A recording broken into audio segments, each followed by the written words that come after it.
Okay, so welcome back for another episode of unboxing video. Meron na naman tayong in-order sa Amazon. So pagpasensyahan nyo na medyo haggard po tayo ngayon kasi kakagaling ko lang sa work, kakauwi ko lang. Medyo stress tayo kasi sobrang busy kanina sa ospital, ang daming pasyente. Pero anyways, yung in-order nga natin from Amazon is kahit pagod tayo, kailangan na natin buksan siya ngayon kasi gustong-gusto ko na siyang gamitin at kailangan ko na siyang gamitin. Anyways, nabuksan ko na siya kanina kasi hindi ko alam kung anong package yung dumating. So, ito nga yung package niya kanina. So, hindi ko na napakita kung paano buksan. Pero, kaya galing siyang Amazon. Tapos, yung in-order nga natin from Amazon is this one. Tara! Ultrasonic Cleaner Machine. So, itong ultrasonic cleaner machine, para siyang isang maliit na bathtub. Tapos, ilalagay mo dyan yung kung ano man yung gusto mong ilagay. Kasi nga, ilulublob lang siya sa tubig. Tapos, yung ultrasonic na, sa tubig, na parang nagbabibrate, yun yung parang maglilinis nung kung ano man yung ilalagay mo dito sa ultrasonic cleaner machine. So, usually, gagamitin ko siya dito sa aking salamin.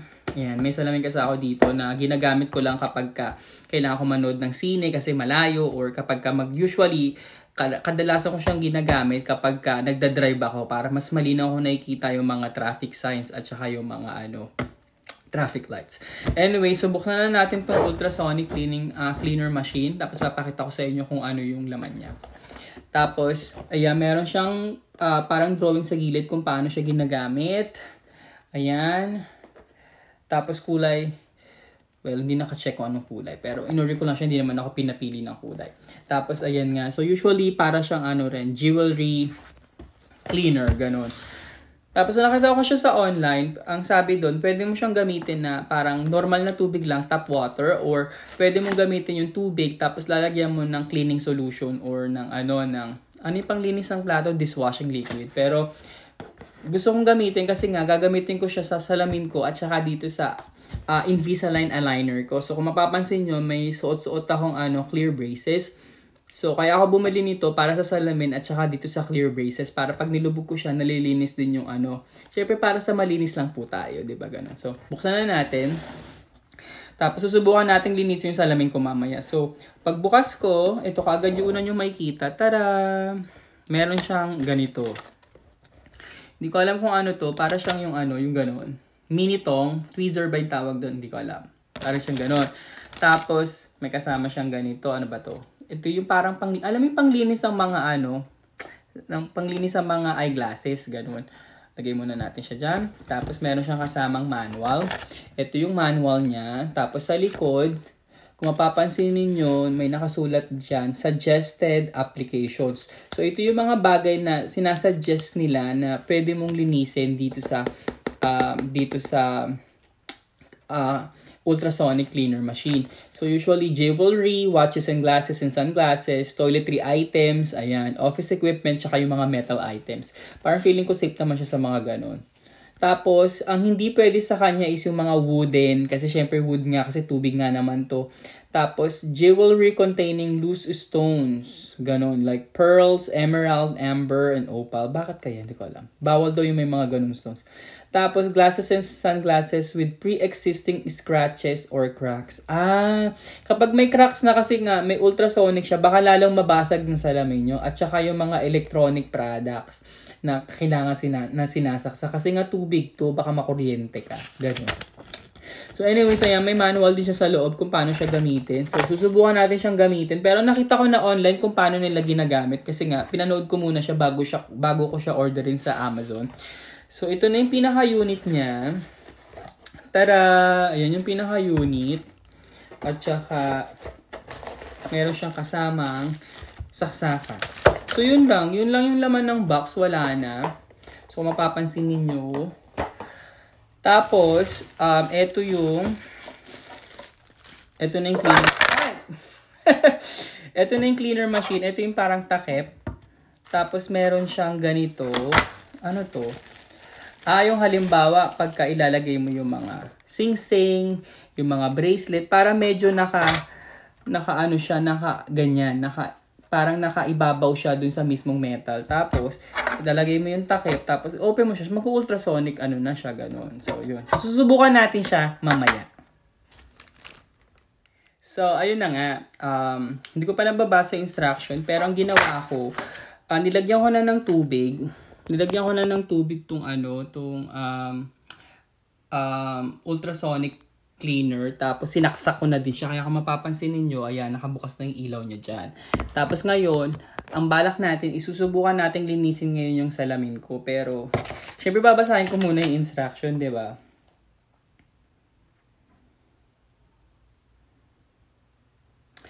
Okay. Open the lid, add the water, and then lalagay mo yung glasses, close the lid, plug the adapter power, and then yun lang. Easy, okay. Pero meron nakalagay dito na 4 ways of cleaning. Yung general cleaning, na gagamitin mo warm water, merong enhanced cleaning, na gagamitan mo siya ng cleaning solution, meron siyang partial cleaning, na yung ilulubog mo lang siya na tap water, tapos yung deep cleaning, nalalagyan mo ng ng disinfecting cleaning solution at saka warm water. Parang gano'n. Okay. So, ito yung salamin ko. Ayan, ginagamit ko siya kapag wala naman siyang cracks. So, bawal yung may crack ka kasi nga baka mabasag yung salamin. So, lulubog natin siya dito sa ay, bakit ganun? Parang kulang yung tubig.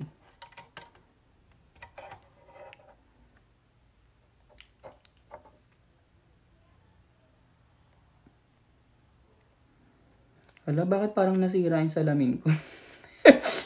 Ba't parang lalong nasira yung salamin ko?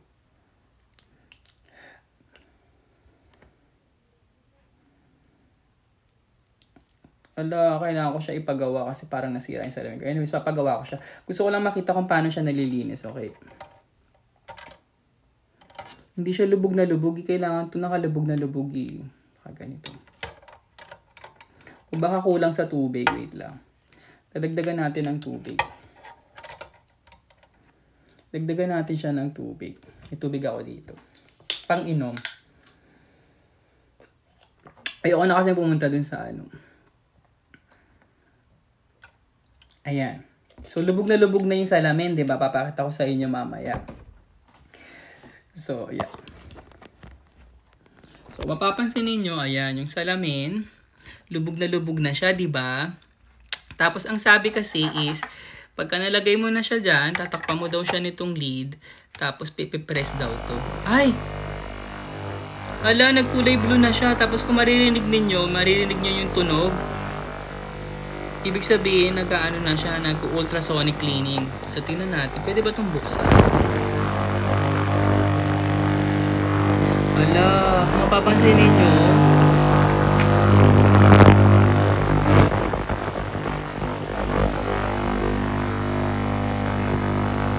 diba? Nalilinis kaya siya? Baka lalong masira yung salamin ko.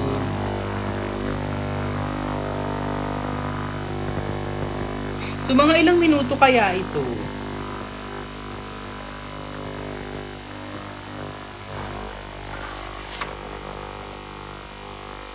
Hindi naman sinabi dito kung ilang minuto siya.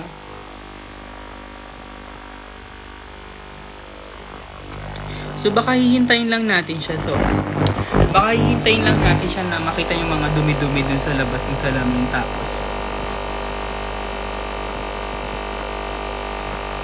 Tapos yun. Tumutunog pa rin siya eh. Oh, ayan, kung mapapansin niyo, tumutunog pa rin siya.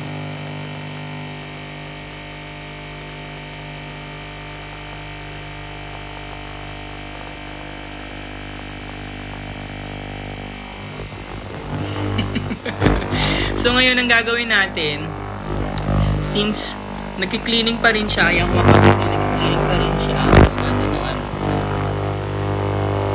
Tapos nagpo-produce siya ng parang mga bubbles kasi ibig sabihin meron na siya parang ultrasonic wave sa ilalim ng ng tubig. Gets, marinig nyo rin yung tunog ganun. So ngayon, habang hinintay natin na naglilinis siya, stop muna natin tapos balik tayo. Sadyang malinis lang talaga yung salamin. Okay, putulin muna natin dito, babalik tayo mamaya pagkatapos ng malinis. So, ayun na nga, hinihintay ko yung katulad sa video na may makikita kang dumi-dumi na humihiwalay dun sa salamin. So far wala naman ako nakikita mga dumi-dumi, pero ang nangyari, bigla na lang siyang huminto. Tapos kanina, kung mapapansin niyo kanina, yung ilaw neto pag inon mo siya, kulay blue, tapos tumutunog, diba? Tapos huminto na siya, ibig sabihin, baka tapos na yung cleaning niya. Tapos, ayan, papakita ko sa inyo. Ayan, nag-iwan lang siya ng mga bula-bula dun sa salamin. Tapos, huminto na siya. Baka ibig sabihin yun lang, parang 5 minutes ba yun o 3 minutes? Hindi ko alam. Hindi ko naman siya naorasan. Parang feeling ko mga 3 minutes or 5 minutes siya ganun. Tapos, siguro kung hindi mo, pagka feeling mo madumi pa yung gamit mo, ulitin mo ulit. Tapos, tinan mo ulit kung dininis pa siya lalo. Pero feeling ko naman yung salamin ko okay na. Tara! Ayun, kung makapansin nyo, nakasuot ako ng clear braces. Yan yung aligners. Invisalign aligners.